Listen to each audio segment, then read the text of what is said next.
তোমার কাছে চাইনি কিছু, জানাইনি মোর নাম। তুমি যখন বিদায় নিলে নীরব রহিলাম। We will now listen to a proud poem recitation. The poem is being recited by Deepak Chandra Bhadra. এবারে কবিতা আবৃত্তি করবে দীপক চন্দ্র ভদ্র, সে তৃতীয় শ্রেণীর ছাত্র।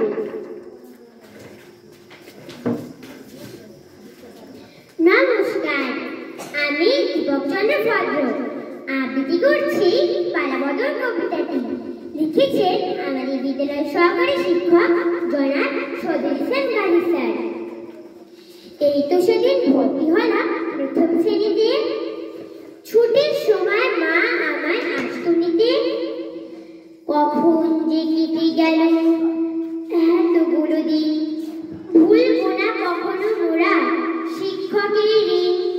শিক্ষক ওদের সন্তানের মতো ভালোবেসে করেন শিক্ষাদান।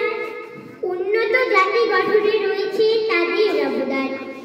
বিদ্যালয় মোদের বাড়ির মতো, শিক্ষক মোদের পিতামাতার মতো। মাধ্যমিক বিদ্যালয় মোদের দিচ্ছে হাত ছাড়ি, সবাইকে শোনাচ্ছি তাই বিদায়ের বাণী।